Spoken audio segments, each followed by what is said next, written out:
This is Jason. Carl? Yeah, it's Carl. How are you? Very good. How are you doing? I'm doing well. Excellent. Thanks for thanks for the support here. No problem. I mean, your sound quality is incredible, and let's just start with like how much interviews you're doing. I'm sure the promotion's crazy right now for you. It is. I mean, I can't say I certainly am not unhappy. I'm thrilled, honestly, and I'm grateful because you know what it's like when you put out, you record, you don't have an idea, you write a song, an album, a song, and over a period of time, and you just don't know. By the time it gets to ready to release it, you're basically like, I don't know if this is any good anymore, and so it's great when it's well received, and it's I'm grateful, especially, it's not my first album. I'm an older guy and still making music, so the fact that it's being well received is huge for me. And also, as being the writer and producer of the album, I'm sure you mastered the questions now. How this album actually worked with the interview questions. Well, I mean, overall, whenever you ask a question, I just try to answer it honestly. So it's I just do my best. Whatever questions are asked, try to be honest and answer. So, Carl, Canedy here, your album Warrior. I mean, the concept. Where did all this come along? With the artwork and making the songs, naming them, writing them, and all that stuff together to make one great album. With this album, the band came together because these three guys had been in a band called Totally Lost Cause, and they're re-releasing Original Sin on Heaven and Hell Records. And so their drummer was really busy, couldn't do a lot of the work that they wanted to do, be there for songwriting and be there for rehearsals and so on. They had a TV show. So the TV show, I was invited to play and perform for the TV show. And it went so well, we started writing. So all of these songs came about from going on Monday nights to a recording studio over a period of time. And of course, it wasn't every Monday night, but that's what we shot for. And, over a period of a year and a half, we found that we had not only a really good album that we were proud of, but we had become a band. So, it was getting to know each other, and so that's how it came about. And Tony and Mike, Tony the bass player and Mike the singer, they write the lyrics. So, and they each contribute. Sometimes one will bring in, all of the lyrics, and another will, sometimes they collaborate, so one will have something and the other one will finish it, or vice versa. And that's how it's done. So there actually was no preconceived concept to this album. And the artwork is Eric Philippe, who's done every project I've done since the last 12 years. And Eric Philippe is phenomenal. He's from Belgium, and he's just been great to work with, and it's fantastic, great friend. And when you take a song like, let's just take "Do It Now," the intro and the preciseness of your drumming is very tight and sounding awesome. Well, thank you. I practice, I try to learn new things, and, I definitely practice, so hopefully it pays off at some point, It kind of makes a good trademark when you open up an album like that, when you look back, Ozzy Osbourne's Diary of a Madman opens up with drums, and well, you guys interesting you said that, because Johnny Z is Johnny Z from Megaforce, Anthrax, Metallica, Overkill, and so on. Johnny Z is the man who sequenced the album. So that was his idea to open with that track. Okay. Kind of like Metallica opening up with Hit the Lights on Kill 'Em All. I guess, yeah. I mean, he's great at sequencing albums, and thankfully we're friends. He's such a great guy. John and Marcia are wonderful people, and it was really nice that he was willing to do that for me. And also, sequencing is so important because when the first song is out there, that's what people get to hear first. Hmm. It is. That first impression is very important, and we certainly couldn't have afforded to hire Johnny to do sequencing of the album. So I was really grateful that he helped us. Excellent stuff. Let's say making the music video for Warrior. How do you enjoy doing that, making a promo video?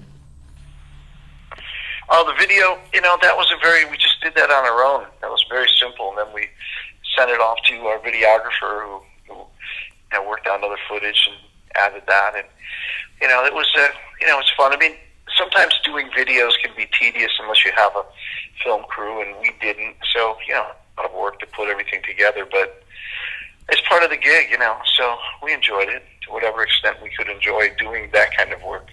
Certainly not as much fun as writing a song, but it's certainly rewarding because you need that video content. So I was glad we have it, and we have. In fact, tomorrow, I think we're releasing the lyric video for Warrior. Okay. And then we have other videos behind that we'll be releasing. Let's say let's take you as a producer for Spreading the Disease, Anthrax, and which is a great album you produced. One of my favorites. Has the music industry changed much for production value? Like, let's say, now versus 1985, 84? I mean, yes and no. I mean, I think musicians, the level of musicianship, young players, have had the advantage of all the tutorials. So they're watching YouTube. So they're starting out with great techniques. They're starting out with tricks. They're starting out with different approaches. They're starting out with so much more than the average drummer when I started had. We had nothing. We would just watch a TV show and see a drummer on there for the most part, and it would be very brief. So from that to what you have now, which everything at your fingertips, it's a huge difference. I would say that the musicianship has gone up. I would say that the level of songwriting is very, very good. Sometimes some of the industrial style bands, the really heavy hardcore bands, they're just so triggered and processed. Sometimes from a drumming standpoint, you can't really tell if it's a drummer or it's been a programmed drum because the drums are beat detectived and they're re-triggered and sampled, and by the time everything is done, it's the style of the drummer has basically been lost in the production. Mm-hmm. And I don't love that, but I also recognize that it's a necessary evil. When you're playing high speeds, you need that because you can't play perfectly every beat the same intensity. So it's important. And of course, everything is mastered, so it's right to the wall. So the dynamic level has changed. So that's certainly changed from when we were producing albums in the 80s. But I also see it as a necessary evil because in those days, people listened on stereo systems. And if you said, "Oh, hey, what kind of stereo system do you have?" to a 17-year-old, what do you think they would say to you? Mm-hmm. What's the stereo system? What? And so people are listening in crappy earbuds, they're listening in computer speakers, they're listening in their car. They're not listening in a very quiet, sound-friendly environment. So you need things to be heavily compressed, and you need that production approach to be different from the dynamic range that people had back in the 60s, 70s, 80s. There's no way to be able to hear everything competitively without that. So in a lot of ways, it absolutely has changed, and the musicianship has changed. But overall, a good song is still a good song. If you got a killer tune, that's the bottom line of what makes it great. Makes any recording great. So in general, the basic thing is dynamics throughout all these years. From the big sound systems that we could listen to and concentrate on this stuff, we'd hear all dynamics. Now it's all compressed mostly to give the best possible sound of today from an iPhone or a little one speaker thing, I guess. So it's all. And if you're walking down the street with your earbuds in, all those subtleties would be lost. there would be things you wouldn't even be able to hear in quiet passages because the ambient noise of the street or the ambient noise of any given room of people wandering around or whatever, your office environment, wherever you happen to be, the ambient noise would be louder than the dynamics of what you're listening to if you had something that's a very low threshold sound. So, I mean, in that regard, we're listening in different environments, so you need it to be that heavily compressed in a lot of ways. Very interesting. I appreciate you explaining that. Very, very nice to know. Let's say the Rods and Manowar, playing music in your days, how has it changed, throughout the next 10 years, like now? Oh, no, not now, but because we're all locked up. But let's say before we were locked up, how's the touring industry and all that for you? I think that live there's a dynamic that just, they can't be matched. You have musicians playing together on stage. There's an energy and a magic that happens, and the crowd loves them. I think that's why you see so many concert goers. Obviously there's something there. Otherwise, everybody would stay home and watch videos or listen to music at home. So in that regard, I think if a band is powerful and emotional on stage and really nails what they're doing, I think there's no comparison. And I don't think it's changed. I think it's been that way, from early on. Bands who really have a connection and a magic when they play, it connects with an audience live, and I think that's the way it is today. Unless of course you're a sequenced band, or right. If you're just totally programmed and you've got tracks, and that happens a lot now. That bands do play along to tracks, and I have one band I saw in an arena. A friend of mine managed them, and they're a very well known band, and there are 10,000 people, and this is shaking the place, and people are going nuts. And I was watching people, and the guitarist, the bassist, going, they're not playing; they're just pretending to play. And I asked the manager, and he said, I would be embarrassed to tell you how much of that's programmed.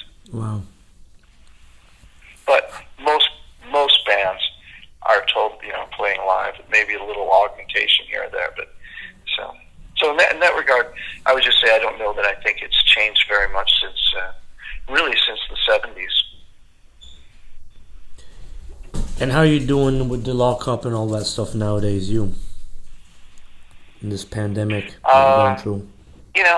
I'm doing okay. I mean, I worked on the Canedy album, getting everything set up for our launch. So it took me the first 3 weeks or so of the lockdown. I was working 8 and 10-hour days, and now I'm doing tons of interviews, and now we're rehearsing, and so I'm doing okay. Thank you. I'm just glad things are opening up a little bit because I go out and there's no one in my town on the street for the most part. You can't go to a restaurant.